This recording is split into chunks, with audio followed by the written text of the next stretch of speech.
Mental illness rates are on the rise and have been only exacerbated by recent events. Surprisingly, veterans are one of those groups most affected but least served for chronic mental health problems. But our guest today is hoping to change that. He's a retired Navy SEAL, a musician, and an entrepreneur. This is the story of Mind Fitness with Chris Irwin. Chris, great to have you on. Thanks. Good to be here. You know, you've got this incredible story of coming up, becoming a Navy SEAL, being, I think, the first one in your high school in over a decade to go into, you've accomplished so much, but you've also struggled with your health, with mental health as well. Can you kind of set up the story of how you transition outside of like Navy SEAL life, or even if it was maybe at that time where you were a Navy SEAL, you were struggling and had to deal with these health issues?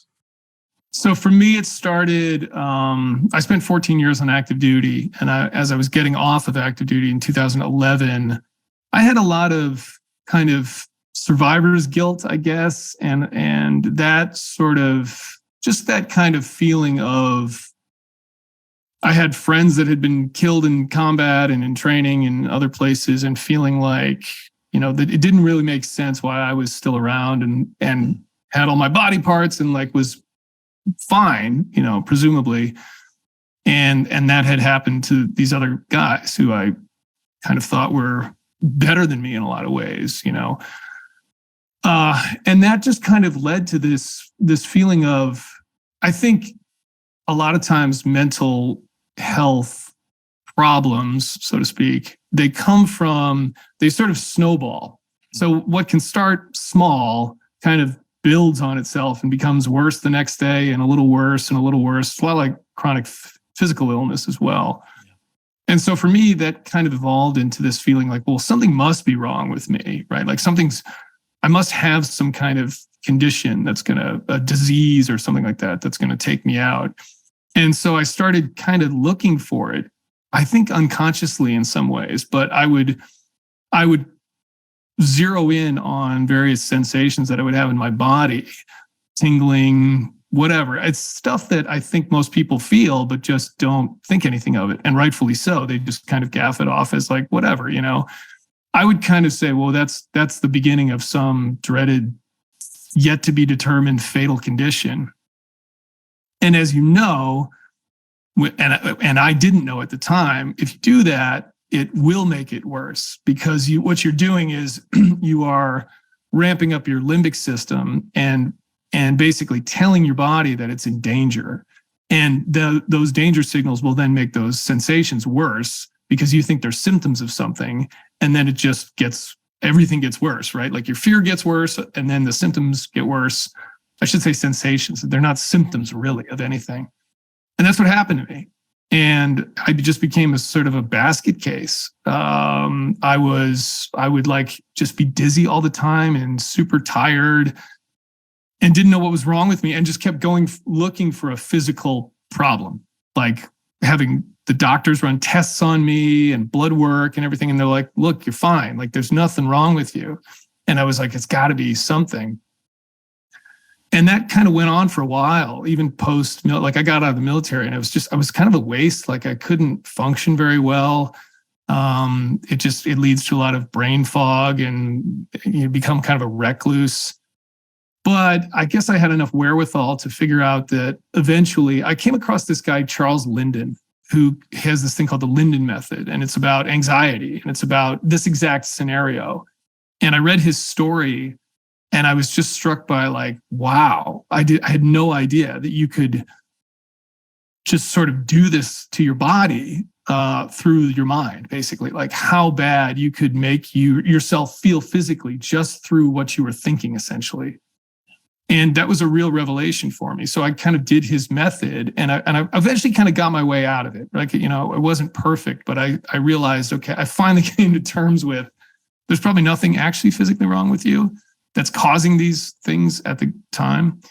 But then fast forward 5 years to 2016, and I had this mold exposure at my house. I was pressure washing my driveway and then pressure washing the inside of this shed that we had attached to our house. and not really thinking anything of it. I wasn't using chemicals. It was just, I just had water. It's had, a hose, a garden hose attached to this pressure washer I got from Home Depot, spraying all this crap off for hours.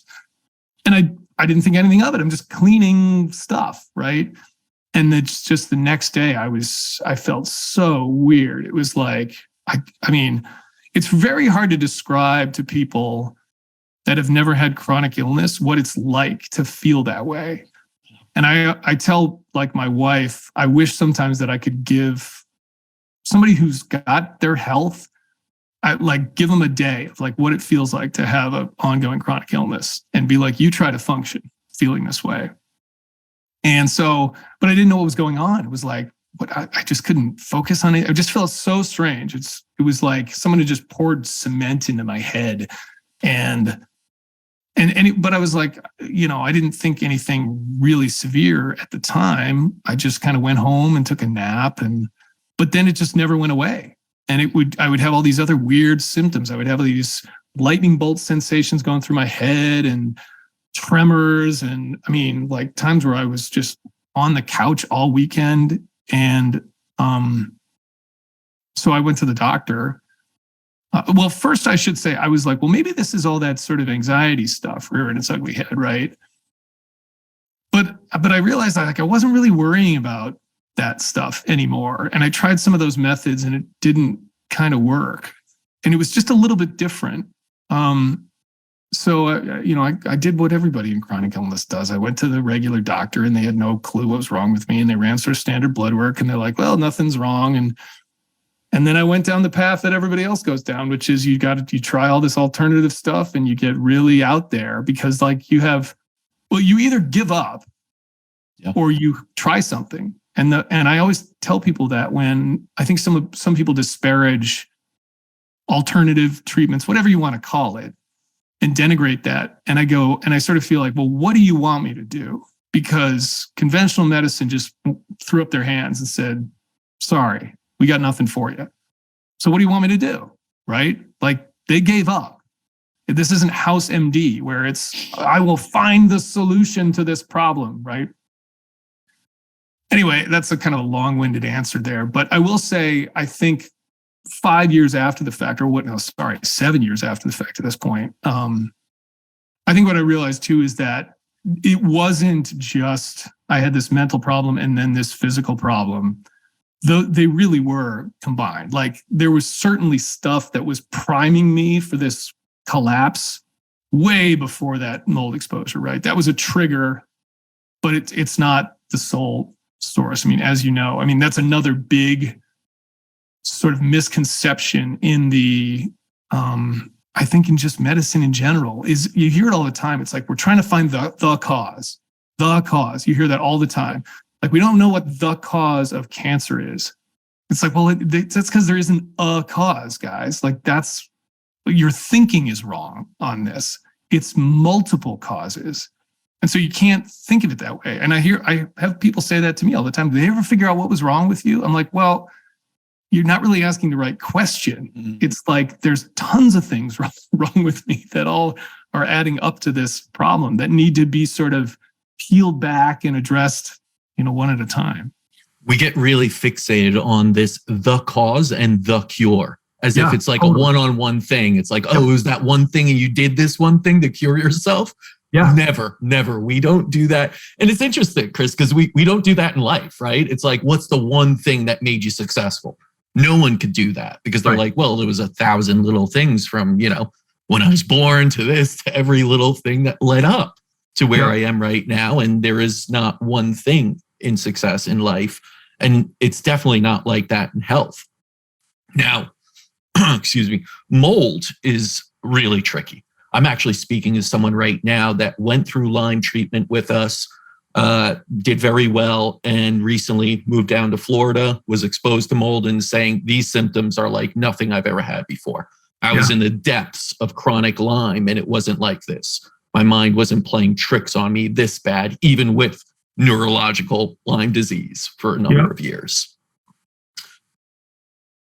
For someone listening and perhaps, and listen, everybody, it seems like now is at least on some level dealing with anxiety, dealing with some sort of depression. Look at all the news going on right now. There's so much right now. It's social media, everything's coming at you. You're going to have a little level of anxiety. And that's actually probably somewhat normal if you're listening to the news, doing this and that, and it's all coming at you.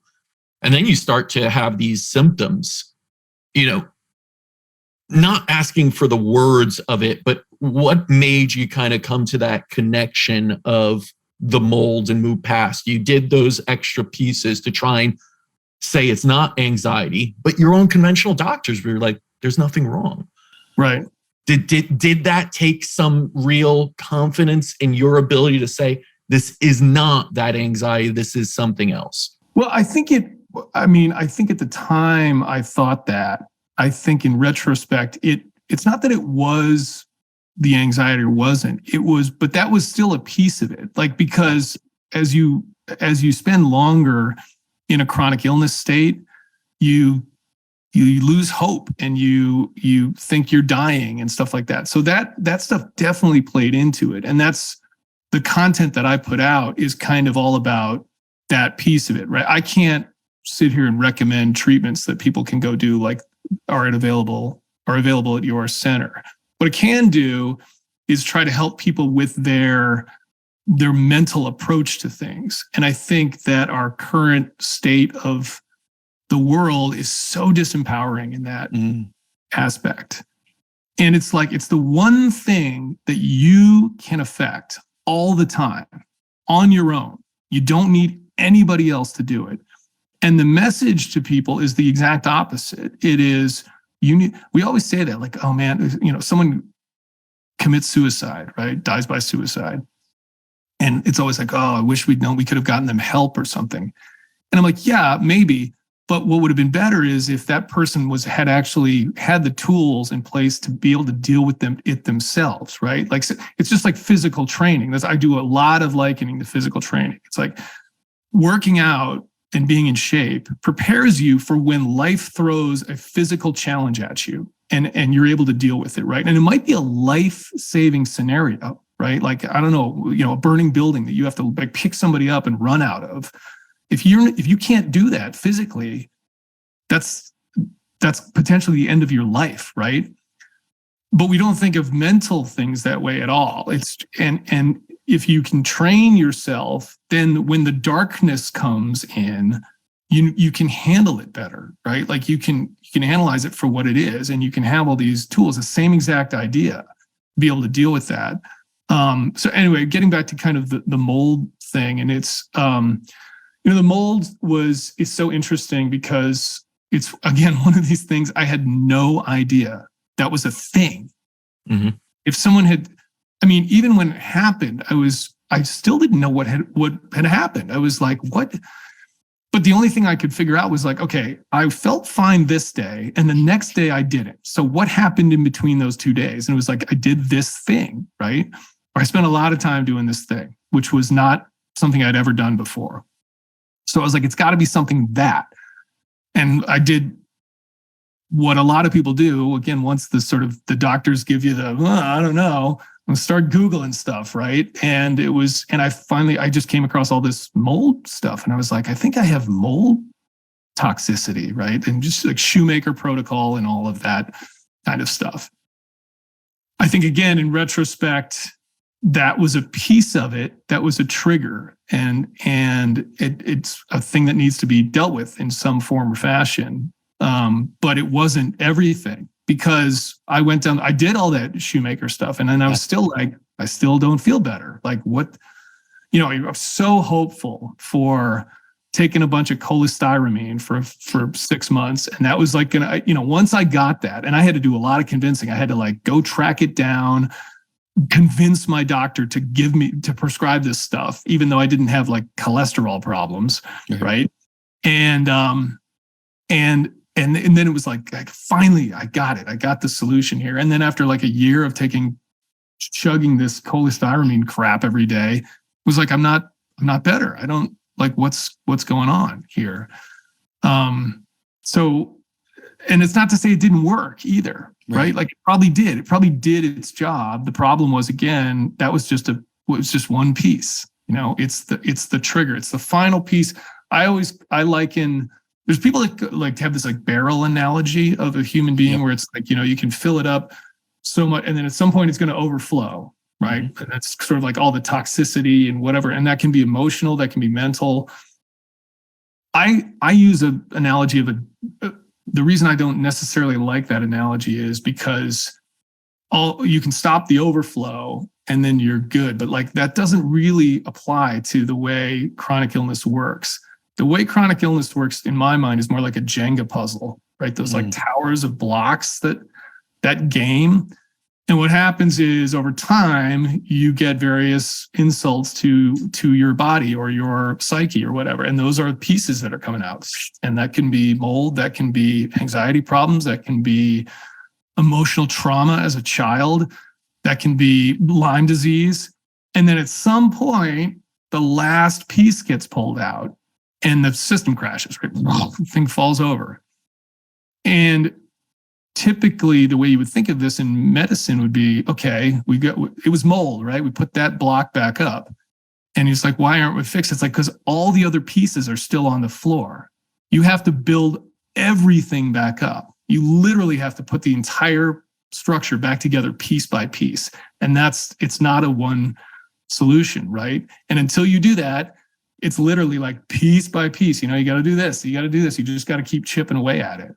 And it's just it's so challenging and so tricky. But it can be done. And I think that's the message that really needs to go out to people, right? Like, because for the longest time I was like, I got to that point where I was like, I'm just going to give up. Like, I don't even know if I can ever get out of this. Yeah, a lot of people get to that point, unfortunately, especially when they are kind of passed around. You get that shrug like, we don't know, from your conventional doctors and specialists and everyone in that field. And it's interesting because you bring up that barrel, model basically of toxicity of all these things. And then you bring up these two, the Jenga blocks as well, which both are right. But people don't realize, whichever one you look at and want to make the analogies for, it's that as long as you have anything in the barrel, as long as the pieces in the Jenga are there, your body is compensating. Your body's already there, right? An empty barrel, your body is perfect and it's doing. And even in the barrel methods, like, when my fathers and others talk about, you have a spigot too. That's your ability to detoxify certain things. So if you get a few drops in, the spigot's big enough to get them out at that pace, you're good. Your body is not compensating for anything. But as it fills up and you can't get enough and the drops keep coming in quicker, and like you said, these aren't separate barrels of like, one's physical, and you're just eating something with glyphosate, and one's stress and mental stuff, so it's different. No, they all go in the same barrel. Absolutely. Right? So that's where people also kind of forget, like, oh, I eat so clean. Yeah, but you're ridden with stress. You're constantly like in toxic relationships that are taking so much out of you. So it's, yes, this one is not adding as many drops, but you got another one going in. And as long as the drops are accumulating, then your body is compensating somehow. Yeah. And you're right. As you compensate, you become weaker. It's not just your liver, it's all these different, pieces. That's why when you look at chronic disease today, and I'm sure you know of this, it is so multifaceted. It's not just, you have a disease, it's just your immune system that needs to be boosted. No, it's already impacted so many different things, your neurological system, and it's also impacted your psyche, your psychological state. Yeah. All of these things need to be addressed and put back together for you to truly be healthy. You can't just get rid of one piece, like you said. All right, mold's gone, you're healthy. And I think this brings up, and we've talked before this brings up the idea of also expectations within healing. And you made a good case. And I appreciate this, that sometimes you hear testimonials from people, you see people that have gotten past it, go on to give big talks and everything about overcoming. And it seems that, all right, you started here, you went through treatment, you got better. Wow, that's amazing. When normally that's not the case. It's like you went through treatment and that was, again, putting some of the Jenga pieces back and others. Now there's a lot more to still be done on your own as you start to self-manage and get yourself back. Can you talk about that? Because I know you went through treatment at a clinic. You're still going through the healing process. You're not at the other end in a sense. And who knows how long that could take. That could be, sometimes years. Sometimes people don't heal, actually. But what's that been like? And talk a little bit about how you were setting your expectations before even coming in or during this whole process. Yeah. Well, I think to start, again, it's tough because you have an expectation, I think, right, wrong, or indifferent. It's not even wrong, really, that treatment gets you better. That's the way we all think. It's like when I'm sick, sometimes I can just rest and eventually I'll be better. Maybe I need medication, like if I'm, got certain types of illnesses, I need antibiotics or something like that, and that will speed my recovery. But it's like, okay, whatever, however long that may be, a couple days, maybe it's a couple weeks, but I'll get better and then I'm good to go. And I've got this one medication or whatever it is. And chronic illness is just such a different beast. And it's really hard to wrap your head around that when every illness you've ever had before that doesn't operate the same way, right? Mm-hmm. It does operate in this, we treat the illness, your immune system fights it off and you're good to go, right? And then you're fine. Chronic illness, and you'll go into treatments too, I guess with this expectation, and I have it every single time. I think I still have it where it's like, okay, this is going to be the thing that really moves the needle. And it doesn't really work that way. Things do move the needle, but they move it pretty slowly. Mm-hmm. And the speed can vary. It's sometimes it feels like it doesn't do anything. And that can be really frustrating. It doesn't mean that it didn't though. So I think there's a couple things to keep in mind for people that are doing on this journey. One is that, like you said, this might take years and you just have to mentally get yourself there. Like, don't give up, right? Like it might take a long time. And it's also a journey even after that. It's just like anything else, like being healthy. Like you just have to work on it forever, right? And so you're still going to have some days where even perfectly healthy people have days where they just don't feel great, right? Yeah. And so you have to kind of look at it as, I tell you what, one thing that really helped me was you guys have some really great testimonials on your website from, Ben Aarons and Heather. Mm-hmm. And those are very inspiring. And I think things like that have always inspired me to be like, okay, I'm going to try this treatment because, I don't, unless it's some big scam, I don't think these people were paid to do this. I believe them, right? And you sort of, people that are chronically ill, like they want to get better. Yes. And they're not going to like make it up that it didn't work for them. But, so they like the edited versions of those videos that you guys have, it's like this great success story. But what really helped me was watching the long versions and then reading the entire transcript to be like, oh, it took her 2 years to get there. Yep. It wasn't like a couple of months. It was 2 years post-treatment, right? And there was a big mental component to it. That was the other thing where she was like, I was kind of teetering on mostly better, but not all the way. And I had to make a decision that like, I am healthy, right? And that piece of it, again, is so within our own control every day. Like, so regardless of where you are in the journey, if you can commit to optimism, intent, like just belief that not only you're going to get better, but you are better. I mean, that's the other thing. Like people spend such a long time sick that it's become part of their identity. Yeah. Right. It's like, I am a sick person. And at some point you have to, even if you still feel that way, I hate using the word identify because I just think some of the stuff these days is nonsense around this, but you can't identify as a sick person anymore. Yes. You just can't. Like you have to like finally be like, you know what? I'm, and I don't know when this is for anybody, but at some point before you feel 100%, you have to decide that you are fine at that point. Like I don't need any more supplements. I don't need any more treatment. Because if every day you still think you are relying upon those things, you will never finally get there. Right. And that's so critical. And I was back at your center this last week getting a couple kind of treatments that were cool. They were interesting. And I think they were helpful too. And the woman who was next to me, she brought up a really good point because it's hard to track your progress on a day-to-day basis, because sometimes you don't feel this different day after day, or you might feel worse. And she was like, I really look at it in like 1 month chunks of like, do I feel better generally this month than I did last month? And I thought that was such a great insight. Mm-hmm. And I even think what would be very helpful for people, I was actually just thinking about this morning, is make a spreadsheet, like an Excel spreadsheet. And every day, if you're in this journey, from 1 to 10, give yourself a number at the end of the day of how you felt that day, right? 1 being absolute worst, bedridden, can't move. 10 is like over the moon, elated, everything's great. And that's it. Just give yourself a number every day. And then like, don't look at the day-to-day progress, right? But over the course of a year, see what the trend looks like, right? You can chart that. And then you can average it too. Be like, what was the average of this month versus this month, or this quarter? Like over these 3 months, what was my average number versus these 3 months?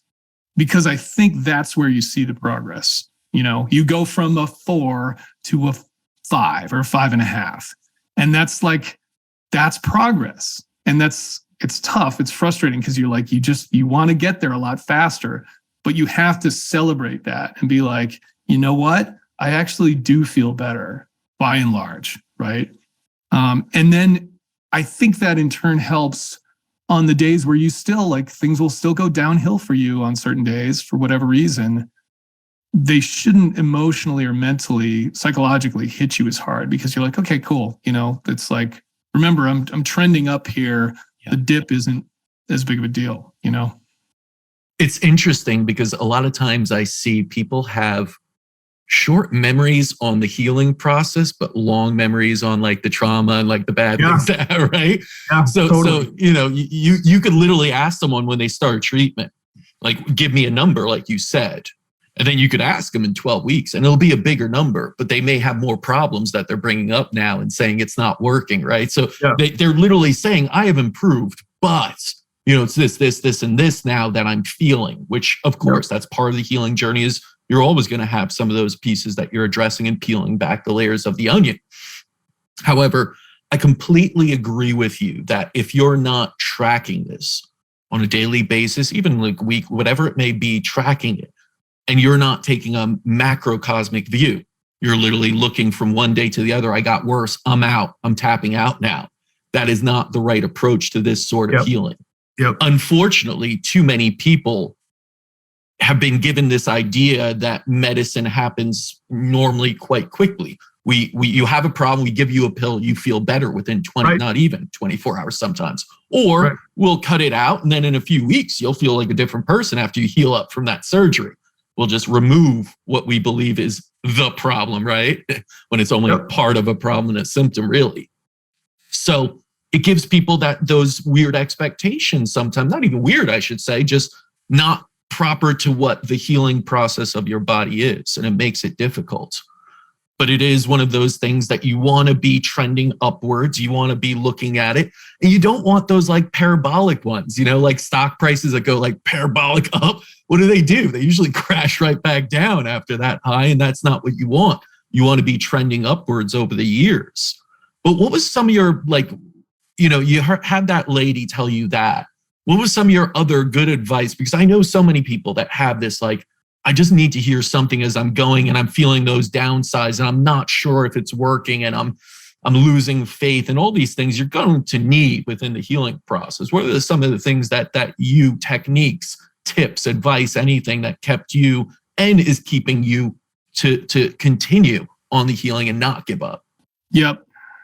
Bunch of stuff. I mean, so when I look back at kind of my journey, I think the first thing is sort of taking charge of your own recovery, right? Like, I think we have an expectation, again, that doctors are going to heal us, and that we don't have to really we don't have to drive the train at all, so to speak. I think chronic illness is kind of a different story. Like, you have to control it, and you have to put faith in people to try to help you, but you got to be your own master, and you just got to be like, look, I'm going to take charge of the situation, and I'm not going to accept no for an answer. And I'm going to be very diligent and fastidious about things. and I'm going to check things off as I go, because you're solving a puzzle. Again, it's not, you are House MD, so to speak, right? Like, because those people don't really exist. At least I haven't come across them. Right. That again, we will not rest until we find this solution to this mysterious illness. You get some tests, they shrug their shoulders. In that process, you need to, I think, be very diligent about what you're doing and, to your point, track it. So diagnostics are good. Like, even diagnostics that don't show anything are helpful because, okay, it's not that. That's fine, right? Yeah. Track it. Like, I have a spreadsheet that's got like 400 lab results on it, tests that I've tracked over time, because one, you're going to do that. You're going to go to some doctor and they're going to run tests and they go, well, we don't know. We don't see it. Okay, fine. Is there anything else you can do? No? Okay, I'm moving on then, right? And again, that's where it's like, you got to take control. And then when you go to the next doctor and they say, we're going to run these, and you go, no, already did that, right? Here are the results. If you think they're going to be different for some reason, but otherwise we're past that, right? And if they won't do that, move to the next person, right? Like, you got to be in charge of these things. So that's kind of the diagnostic piece of it, is like tests. I mean, as much as sometimes it's hard to actually get diagnostics, that doesn't mean you shouldn't do them, because they can be helpful. There's environmental toxin tests out there. There's mycotoxin tests. Like, do that stuff. Are they valid? Maybe, maybe not. I don't know. But at least you got something to go off of, right? And I think you don't want to just be like throwing darts at the wall. Right. Like, as much as you can find something that someone has a treatment for, go after that, right? If you can't find anything, okay, start chipping away at whatever else is out there.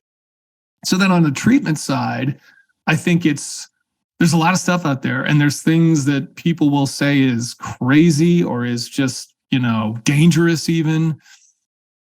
My experience has been most of the stuff is not dangerous. Like, I mean, to each his own. I'm not recommending anybody go do a specific treatment. But what I found was, again, go after, like, look at the diagnostics that you have. But if you can't find something, go dig into things as much as you can. I don't like this idea of do your own research. That being said, do your own research. Like, and that to me comes down to, I take a lot of stock in testimonials, in like people that have done things that say, this worked for me, this was helpful. Because again, that's like, there's no incentive behind that. And there's lots of monetary incentives behind test results, drugs coming to market. There's bad incentives behind that. Yeah. There's no real bad incentive behind some person who's not making any money off of anything and has spent a lot of money saying this treatment helped me, right? So I tend to trust those things. So anytime I did something, it was like I tried to find as many people as had done that, look at various ways that it could be done, whatever it was, and I tried to assess the safety as best I could. But then at some point say, okay, I'm going to commit to doing this. And at that point, I can't resist it. I can't second guess it. I have to do it. And I have to do it all the way. That's the other piece, is like when I talked to Ben Aarons before going to your treatment center, he was like, at some point I just took a leap of faith where it's just like, I have to like trust in this, because it's a big piece of it. Because if you're going through a treatment, if you're resistant to it or you think it won't work, that you can actually sabotage the success of that treatment. So it's like, once you make the decision, go, like, believe in it. You have to. It's an incredibly important piece of it, because it's just, you're self-sabotaging if you go the other way. The other thing is, again, like, really doing it. So don't sort of mix and match things. Pick the thing. I mean, it can be somebody giving you multiple treatments like you guys do. That's fine. But do that. Do it exactly as it's prescribed, because it's the only way, too, that you can assess its effectiveness, its efficacy. If you sort of do it and then you go, it didn't really work for me, and then someone says, well, did you do everything that you were?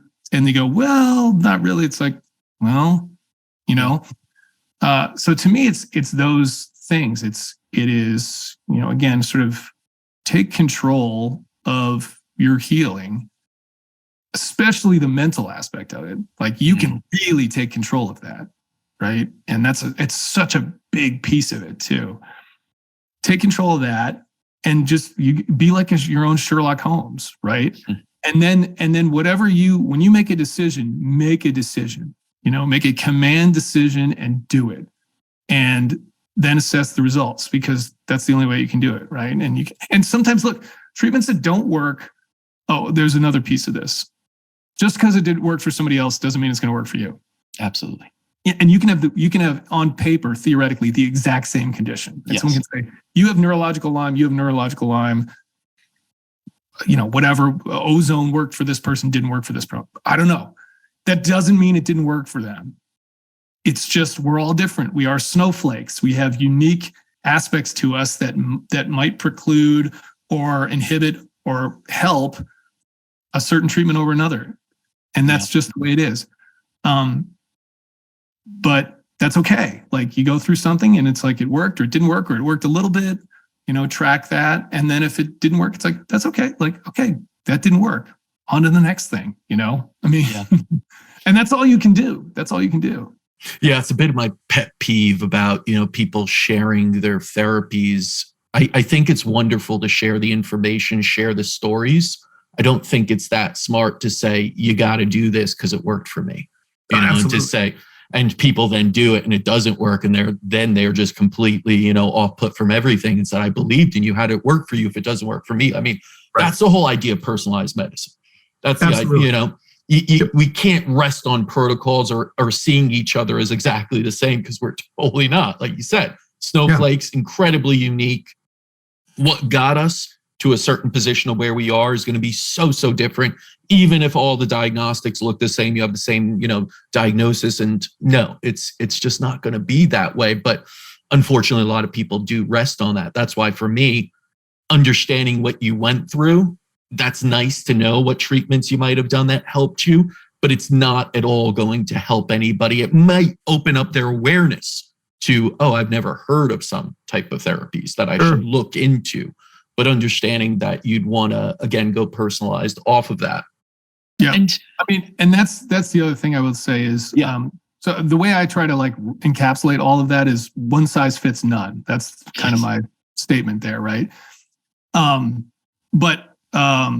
then I lost my train of thought of what I was going to, whatever. I'll come back to it. I was going to say something, and then I thought of the one size fits none, and the other thing. Well, the one size fits none is a wonderful thing. So that kind of can answer for the two things. I still have some brain fog from time to time. So. We all do. And again, those are the things that I find, not interesting, but someone that goes through treatment and then near the end, either opts out again because they're not fully committed and don't want to address, let's say, the mental issues, the psychological ones, because they just want IVs or things like that, and say, hey, I'm 90% better, but a piece of their puzzle is still missing.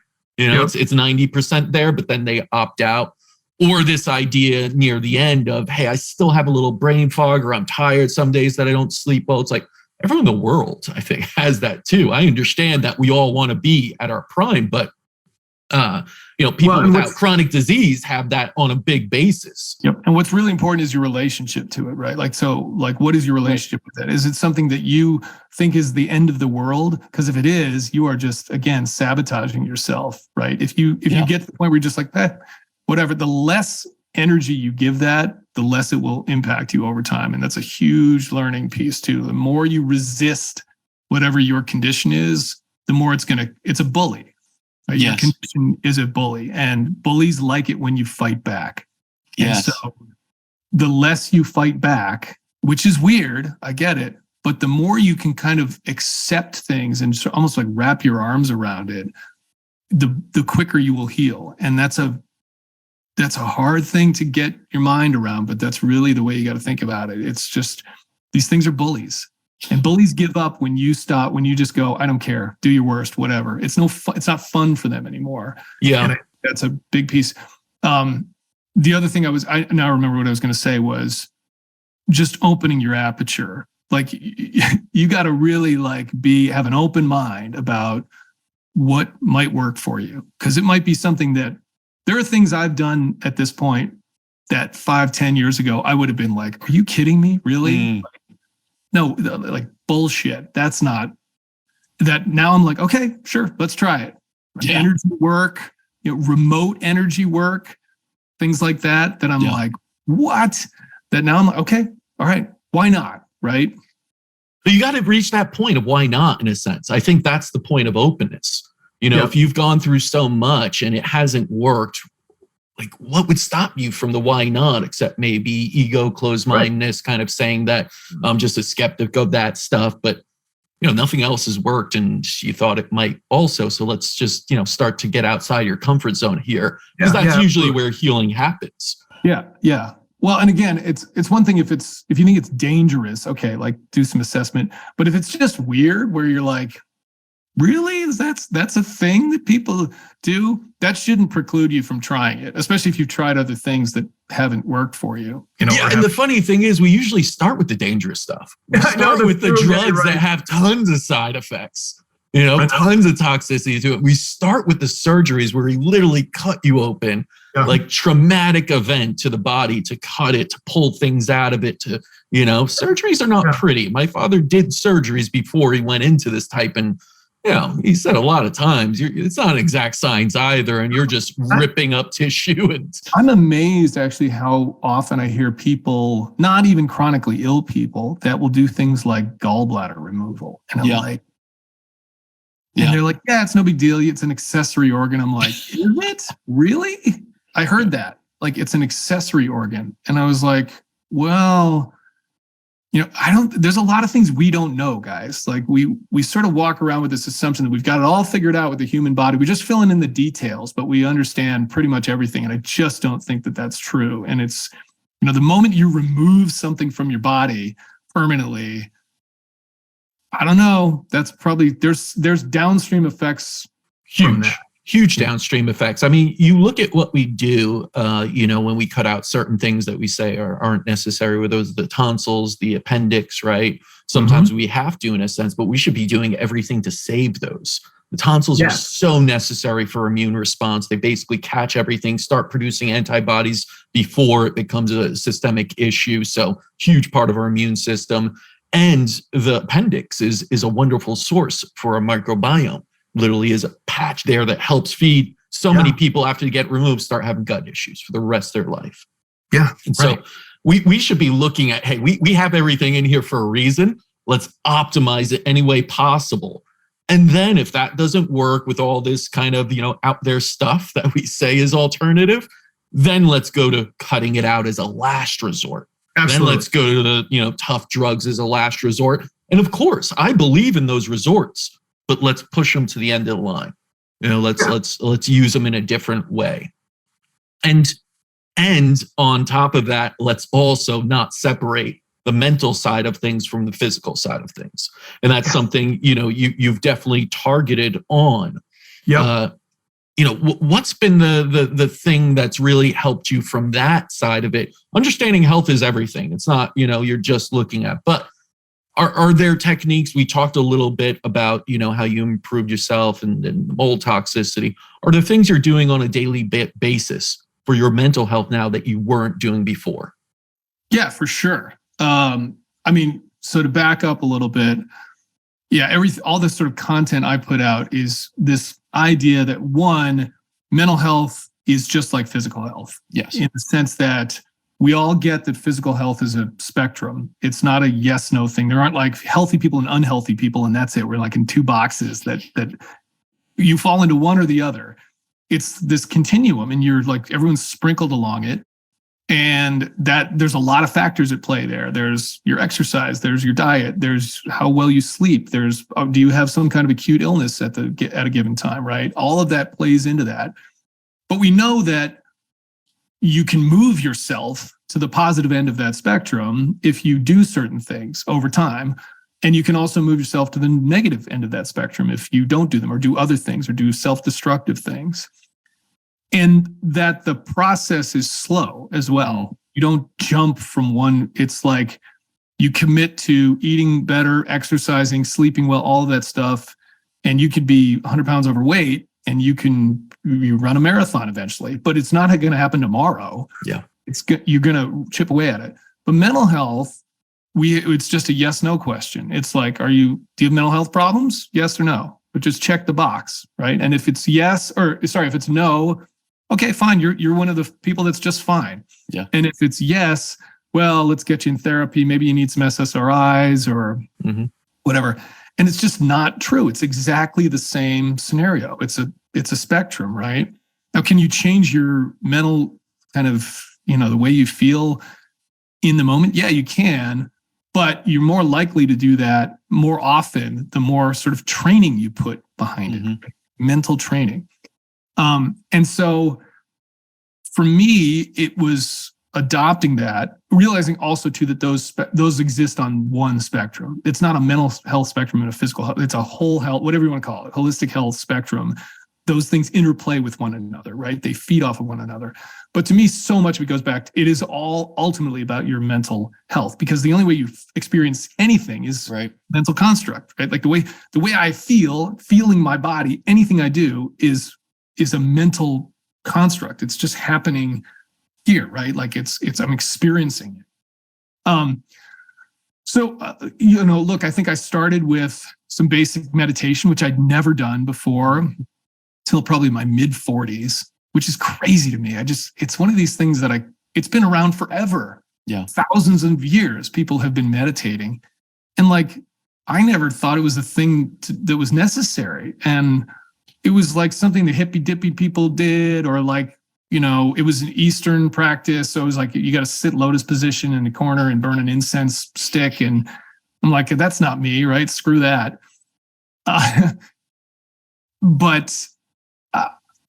So it was just, coming to the realization that's probably a good idea. And understanding what it was too. I always thought it was sort of this empty your head thing. And I was like, well, but finally cluing into the fact that your stream of consciousness, your thoughts are that you don't think them, so to speak. They just sort of show up in your head. It's not to say you can't actively think about something or focus on something, but that idea that the thoughts what's normally going on in your head is essentially just a stream of information, like a radio station, was such a revelation for me of and you don't have to pay attention to it. You don't have to internalize it and say, that's me. You can just say, those are thoughts, and I can either use them to my advantage or I can completely ignore them. And I think that was so revelatory for me to adopt a little bit of a meditation practice. For me, though, the whole mind fitness idea it goes so far beyond that. And I think that's where our current idea of sort of mental health, like ways you can do it on your own, is limited. It's sort of just about that, right? Mindfulness, meditation, very trendy, and it's great, but it's like one piece. So there's other things that you can do that I try to do on a daily basis. So I get up in the morning, I journal for 5 minutes. And I'm a terrible journaler. I'm it does not come naturally to me, but I do the 5-minute journal. So it's like, I found something that I can at least do this for 5 minutes, right? Like figure out a baby step that you can take. And so I do that. I read the Daily Stoic. So I just a quick Stoic kind of thought to go for the day. I haven't been doing it lately because of the 5-minute journal, but I used to do a statement of gratitude and statement of intent. So I would write something on a yellow sticky that was a statement of gratitude and then a statement of intent, and put them somewhere where I could see them. And the idea was, if my mind started to drift to sort of thoughts from the past, regret, any of that, trying to replace that with that gratitude feeling. And then if I started to go towards the future, anxiety, worry, replace that with a statement of intent. I haven't been doing that lately just because it's sort of doubled up a little bit with that 5-minute journal. I'll read for about 20 or 30 minutes just to kind of get my mind going. So to me, there's a big piece of this, which is like mind development, like just keep making yourself smarter. Like one of the things you can do forever is make yourself smarter. Your body is eventually going to deteriorate, sadly, but your mind can really be sharp and do more. the older you get, which is a gift, right? So you have to dig into that. And then I'll do a game too. Like I do Wordle in the morning, the New York Times game. Just takes like 5 minutes. Again, it's just something to kind of get like the problem solving part of my brain going. Yeah. And then I do exercise as well that, helps you mentally. I'll do some breath work, different things. The breath work I like, there's a lot of breath work that is a lot of like deep inhales and things like that, which depending on what you're trying to do can be very effective. Like a lot of the Wim Hof stuff can be effective where you're sort of like charging up your nervous system. I find with sort of chronic illness, a lot of what you're trying to do is like calm your nervous system. Yes. Your nervous system is on overdrive. Right.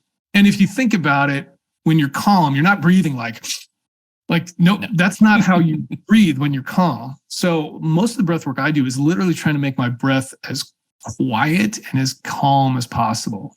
Like it's the quality of the breathing that I'm worried about. It's not even really like a lot of times there's different type box breathing and there's, what is it? 4-7-8 or whatever it is, right? Like where it's, I think it's 4, hold for 7, out for 8, something like that. And those are all good, again, and like if it works for somebody, great. I do less counting breaths and I do more focusing on the quality of it. How calm can I breathe through my nose only? And how quiet and relaxed can I make this? And that was a good thing for me too, because a lot of meditation starts with breathing, focusing on breathing. And again, a lot of it's always like deep inhales and deep exhales. It never really worked for me. I found a lot of help when I started focusing. I can focus on my breath a lot easier when my intent is to calm, like literally make it as quiet as possible. Like how would you breathe if you were like sleeping, right? Like what is that like? Or if you were you were in a room with somebody and you were trying to breathe in a way where they had no idea you were there, right? Like that. So those are some of the things I do. I also do skill work. I'm a big believer in sort of developing a skill because it connects your body with your mind in a way where you're learning something that's building new neurons. So for me, it's piano. I'm a musician. I played guitar for my whole life, but I've been playing piano for about 3 years or so. So I'll do that at night.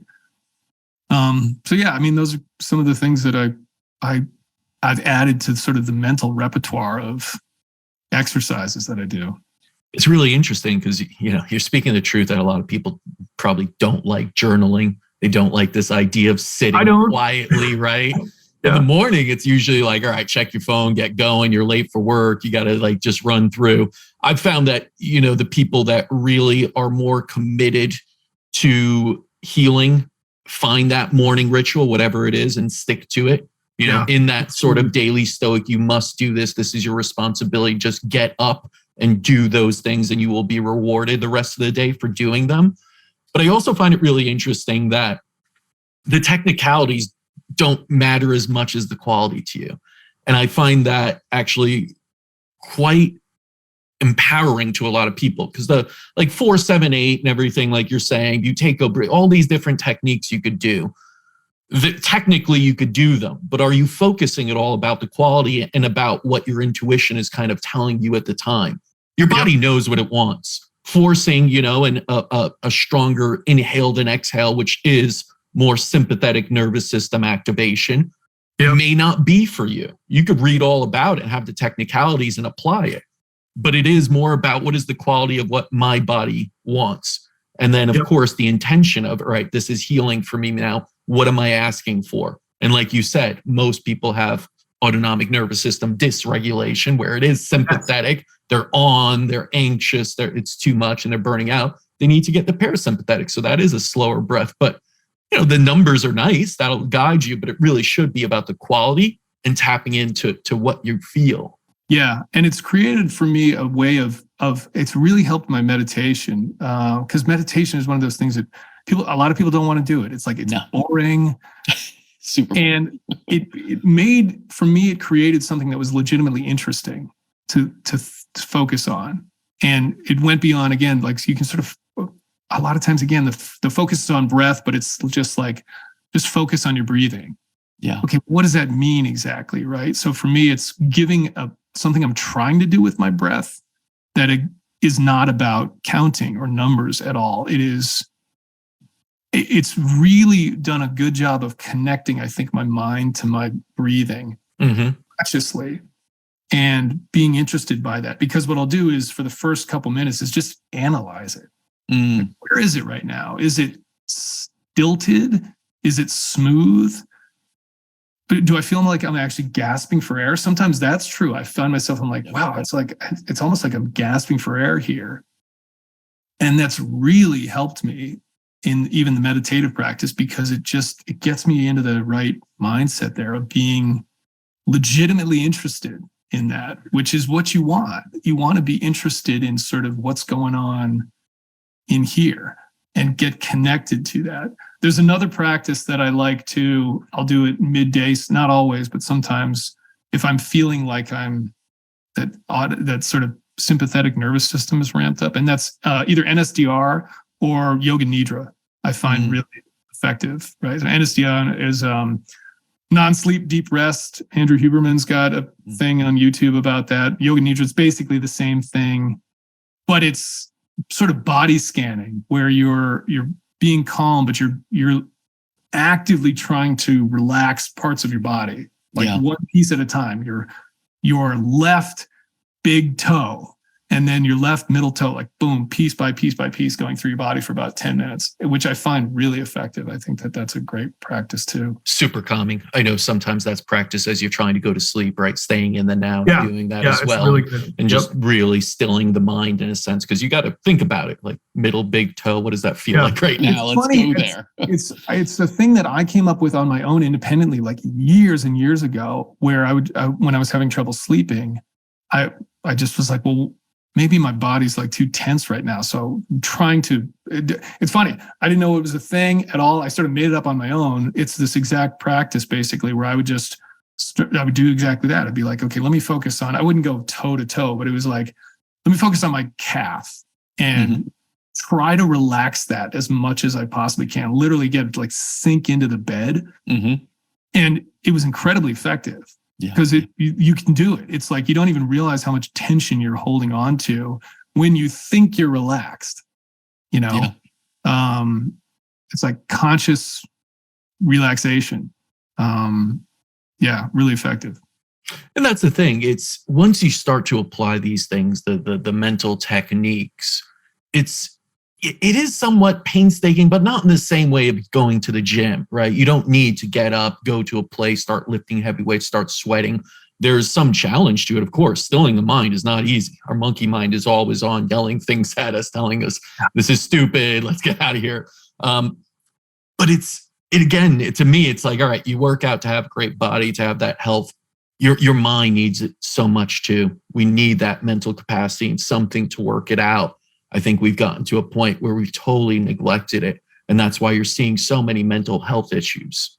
Yeah, absolutely. We compounded it with so much kind of this fear porn in a sense of everything coming at us and really getting us overstimulated. It's like, it's wild.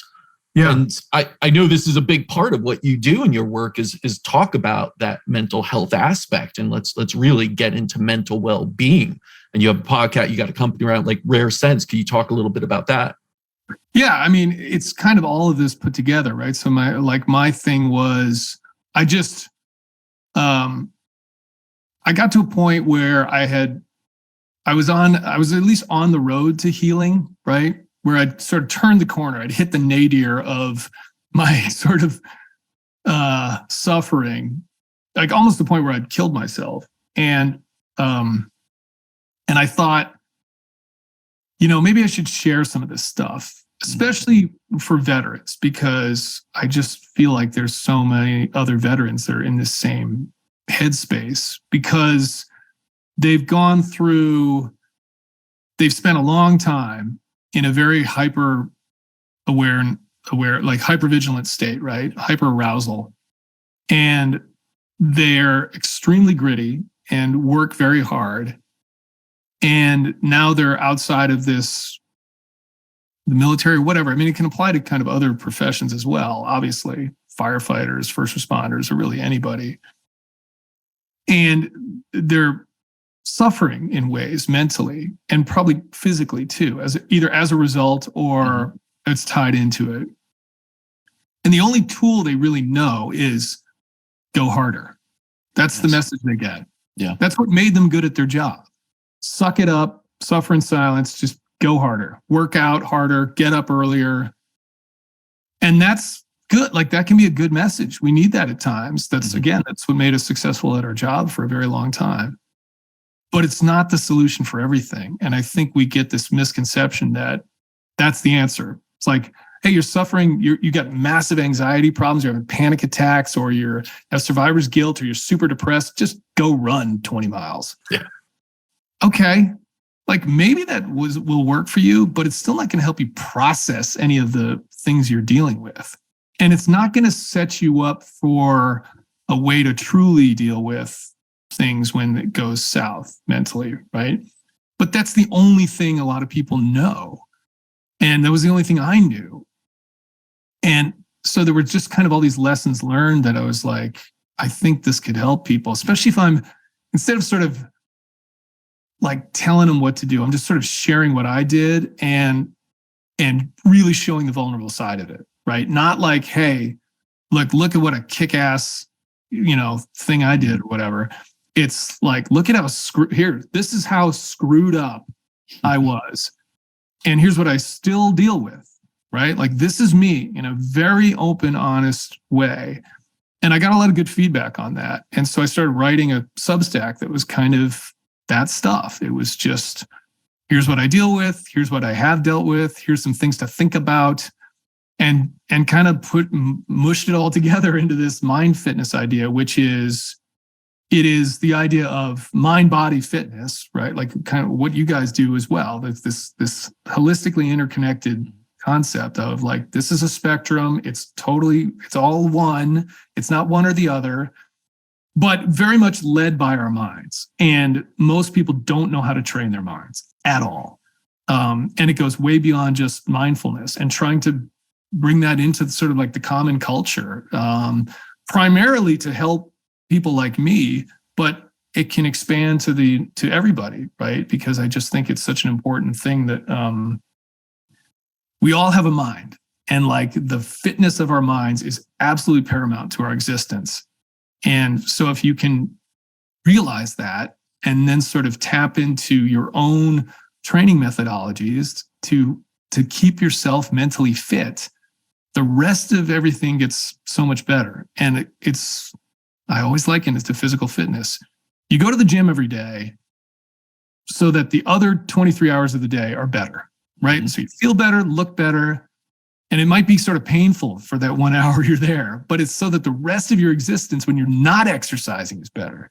And it's the exact same thing. Like if you can adopt some of these practices, sprinkle them throughout the day, it makes the rest of life better. I don't meditate to become a master meditator. And I'm probably not one of these people that's ever going to go on like a 45-day by myself, 10 hours a day type of thing. That's amazing, actually. People that do that, I find that's astounding that people can do that. Maybe I will. I don't know. But I do it so that the rest of my life is better. That's why I do it, right? So I'm more aware the rest of the time. And so that I have tools that I can turn to when I'm having one of those days where it's like, man, I'm out of it, or I don't feel well, or I react inappropriately to something, or I find myself engaging in road rage or some nonsensical reaction like that, right? So yeah, that's kind of the idea. I just feel like people should be empowered here to feel like they can. You have so much power, I think, mentally, and you're not really told that a lot. What you're told is you need drugs, you need therapy when it comes to your mental health. You have problems. Do you have an illness, mental illness? Right. It's like, yeah, everybody's got some level of mental illness. It's just a silly way to think of it. I mean, I'm not saying there's not legitimate mental illnesses out there. Obviously, like, you can go to the far end of the spectrum here, and there's absolutely things that, but the vast majority of people are just dealing with life, right? Yes.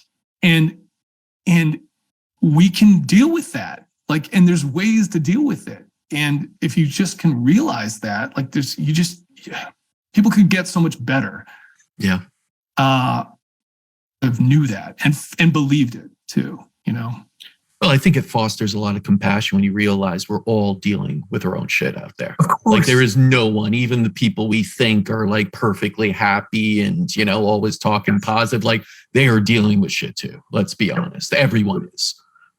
Once you realize that, you start to realize there's nothing broken inside of me. Right. There's nothing wrong with me here. That's exactly it. That's this term I use too. It's like, that's the belief people buy into, is that I'm broken. Yes. That's bullshit. Right. Not broken, right? You are mentally unfit, right? That's it. Yeah. Like it's just like you've been sitting around eating Cheetos and drinking beer every night and not going to the gym for a long time with your mind. That's that analogy. That's it. You're not broken. Like, and you possess all of the tools to like train your way out of that. Well, you're like mentally overweight. You just got to get back. You just got to go to the mental gym of sorts, and that's it.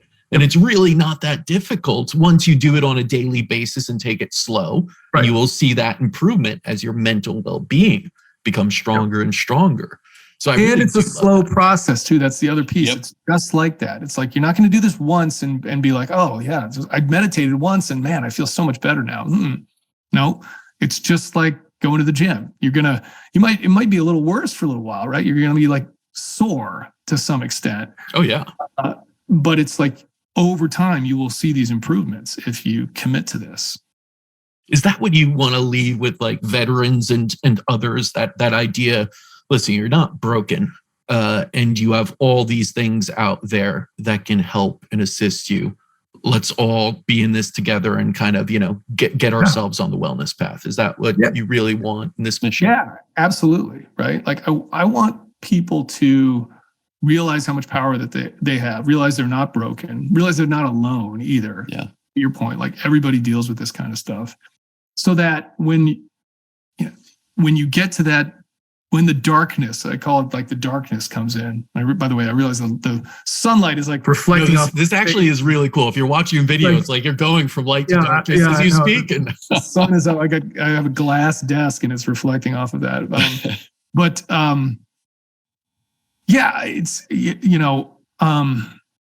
that they're just kind of like not alone in this fight either. Everybody deals with this, and you shouldn't feel guilty or bad or anything about whatever it is you're dealing with. More than likely, you just have never been taught how to work on it on your own. You have a very, very limited toolkit. Right? Your only toolkit is like mental toughness, like what we think of mental toughness. And that's great. That's a good tool, but you need other ones, Yeah. And once you get those, you'll be able to deal with, like, if you're truly like get to like a suicidal ideation type state, you can deal with that, right? And that's not to say you shouldn't call somebody or whatever else. Like, absolutely, those are good things. But like, you can disassociate from that feeling, right, at the time, and work with it in different ways. There's a whole, it's just, you don't have to give in to that, right? Because I think a lot of times that's what happens with people. It's just they spiral down and they don't know how to work their way out of it, right? And they think that all hope is lost. And even that is that's just a thought. It's just a belief, right? That you don't have to buy into. Do you think do you know if it's tougher for veterans just because of the stigma of that emotions, of speaking of emotions? I mean, listen, even the masculine macho guys I know, it's like, I'd never do therapy. That's, it's stupid. I don't need that. Yeah, I think it's a lot of things. It's part of it is probably that is a little bit of stigma, although I think that's changing. Yeah. Two is, again, I just think that like you don't even realize how to deal with it, right? Like, it's just, again, you really only have one way of going about things, and that's just to suck it up. And that's a really bad idea from a mental health standpoint. That's a great idea when you're training or when you're operating in the military, right? Like, that will save lives, and that's important. But when you're by yourself with a bottle of Jack Daniels, every night, self-isolating, that's not good advice. Suck it up is terrible advice in that time. So I think it's that. And then honestly, I think actually with the military, I have no evidence to support this really, but I think there's a toxic, like a physical toxicity component to it as well. Like in my case, it wasn't just mold. I think there's other things like it's that Jenga puzzle thing, right? And each person is different too. You might have like childhood trauma that you never dealt with. And you just have compounded that. And then the other thing is, I think the hypervigilance is a big piece of it too. You don't realize that your body is in a fight or flight state. In fact, you don't even think it is. Like if you told somebody, yeah, you're in a fear state, they'd be like, no, I'm not. I'm not afraid of things. Like, really? Do you like sit down at a restaurant and place yourself in a place where you can see the entire restaurant and think of yourself as the protector of anybody? Like if someone charges in with a gun, does that go through your head? Well, then you are. Right. You're not afraid, but what you're telling your body is that you're in danger. And that's the exact same thing, right? That is what hyperarousal, hypervigilance is. And when you spent a profession where you were in physical danger a lot, and that applies to, I think, a lot cops, firefighters too, you spend a lot of time subconsciously telling your body it's in danger. And that will have disastrous consequences on you physically over time. And so you have to figure out ways to reassure yourself that you're safe, because you probably don't even realize it. I didn't realize it. Even your face, right? Like you can see, like if people walk around and they're always like this. Yeah. I didn't realize it. My wife said to me, she's like, I was looking at our wedding pictures. Your forehead is so relaxed. And I was like, I thought that was such an interesting comment. And so I started looking at myself in the mirror and I'm like, well, she's right. I'm always like this, which is a total sign of tension. Hypervigilance. Yeah. Right? That's danger right there.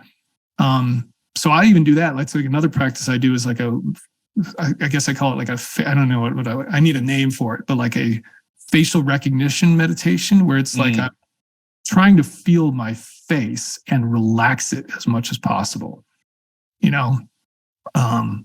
Because I'll still do it. It's like I'm walking around like this, right? Eyes really wide open, without even thinking about it. And that's an autonomic physical response that has happened through years of feeling like you have to be on alert. Yeah. I think that's why it's important for everyone to just pause during a day where we're all super busy, super running around doing things and just be like, how am I feeling? Let's actually take a scan. Am I tense in my neck, in my back? Am I breathing shallow right now? Am I, is my posture good? All these things that we do over and over that, aren't good for us. And then are my thoughts really positive, kind of relaxed thoughts? Are they actually anxiety-ridden, looking at the past, future, everything thoughts? Just take stock. It's not going to change overnight, like you said, but in time, as you become more aware, you have the ability to change that around and start to break the trends of that. Yeah, absolutely. I mean, I have this tendency, I hunch up my left shoulder and I still do it. I'll find myself doing it. I have to consciously like drop it. I don't know why it's left side. All my issues are on my left side for some reason. I don't know why exactly, but I'm sure there are people there that can tell you like reasons that may be the left. Probably, right? yeah. But it is weird. Like all of the sort of physical stuff I have tends to be on the left side of my body. But yeah, that's one of those things that only came about through some awareness over the last couple of years. I've probably been doing it for a very long time and never noticed. Yeah. No, it's really important that we start to pay attention to these things because over time they start to take their toll on us and really pay attention to our thoughts and mental well-being. What's next for you, Chris? I mean, you're on the path of health right now. You got the podcast, you're helping people out. Anything else on the horizon? I mean, just continuing with that content in terms of that, trying to make it as, I keep trying to expand it. So I do a Substack, which is an article. Right now I write an article every month. I have a book recommendation every month, which is around sort of mental health or just kind of even sort of physical stuff. chronic illness or ways to think, philosophy, that type of stuff, anything that would relate to mind fitness.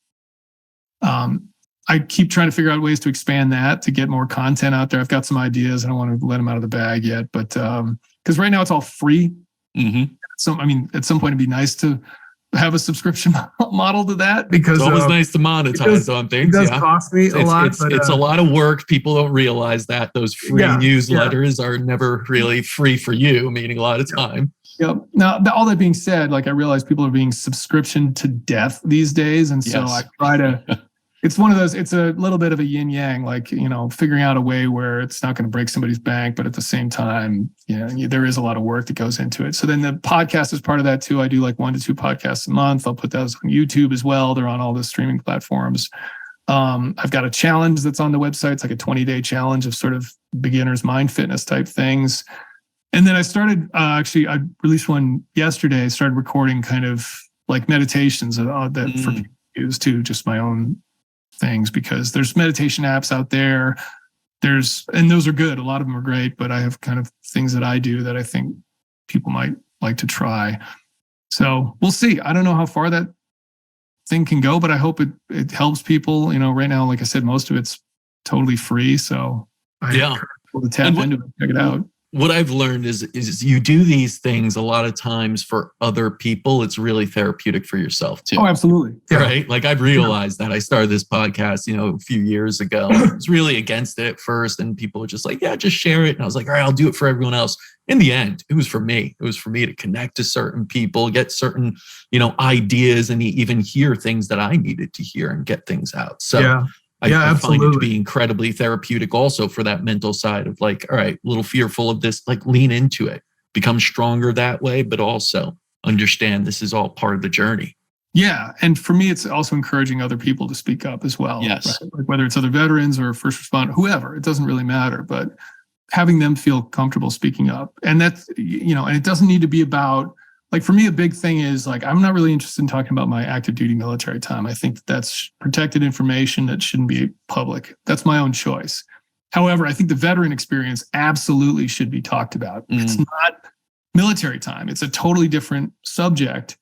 And it's important because it's going to help other veterans. Yeah. And I think that's so critical. And to your point, I learned things along the way too. Podcast guests I have on, they'll teach me things that I wasn't tracking on. I also find that when I write articles, I almost learn as I go. I'll have an idea generally of what I want to say, but when I really put it down on paper, I have to think through the actual argument I'm making and make it cohesive and cogent. And it'll help shape my thinking. Like by the time I'm really done with the article and publish it, I have a better idea of like what I was actually thinking on there. It's just more structured. That's the beautiful part of, I think, writing in general. It is kind of taking this and applying it and putting it out and then analyzing it again and seeing what is right or wrong with this, or even how can I improve on it? What are other counterpoints of it? Starts to really expand your mind. Then you open up to other possibilities. So I think just writing in general, like you said, journaling, not easy for some, but absolutely beneficial. Oh, absolutely. 100%. Chris, where can people learn more about you? Website, social, anything? So website is raresense.com, RARESENSE.com. And that's got links to kind of everything on there. You can probably go around the various, Spotify or iTunes or whatever, and just look for Rare Sense with Chris Irwin. Is the podcast. The Substack, again, is linked to the website, but raresense.substack.com. It's free to subscribe currently, so please get on there while that's still the case. And then I guess like I'm at this Chris Irwin, like any of my social media stuff. I don't do a ton. I'm not the most prolific social media person. I find a lot of it destructive. Good for you. Yeah. On most things, but I did that mainly just to block off that handle. So I had it across everything. I do post things to Instagram. I'll repost it to Facebook and LinkedIn, but that's mainly where I do it. And it's mainly just sort of letting people know about like the latest article that came out. So I'll put a video up that's kind of talking about things, but yeah. I will say create content, don't consume it yourself, right? Don't become consumed by social media. Create it, put it out there for the world. Yeah. Don't consume too much because a lot of it Yeah. is a little poisonous and toxic. Well, I mean, certainly some of it is good, and there are Oh, good yeah. things that are out there. The problem is you just can get completely down a rabbit hole and just spend your time scrolling on things where it's just completely useless. And it's designed to be that way, right? Absolutely. Let's be honest. It's designed to be addictive, Yes. which is not a good thing. But Chris, man, thank you so much for coming on, sharing your story and being, forthright, honest, vulnerable, all these things. It's really, really important that we look at our mental health, especially for the veterans, because you're right. I mean, so many struggle. So thank you so much for your work. Yeah, great. Thank you. And thanks for what you guys do. I mean, it's been helpful in my recovery journey. So I tell the girls there, every time I leave, I'm like, I hope I never see you again. But I love it. That's what more patients should be saying, right? It's kind of why my father got into it, because he kept seeing them over and over when he was in conventional medicine. He's like, I'd like to not see you again as much. Absolutely. Yeah. So it's a testament of where medicine should be. But I really hope I never see you again. Well, I hope I do see you again on positive notes we get to share. But yes, I hope I never see you at the clinical. So yeah, that's right. That's right. Yeah. Hey, thanks so much again. And as you heard, with the increasing amount of mental illness in America, it should be commonplace to seek treatments and help that actually work without breaking the bank. Fortunately, people like Chris are changing the way we think about mental health and bringing useful interventions to the mainstream. Until next time, continue writing your own healing story.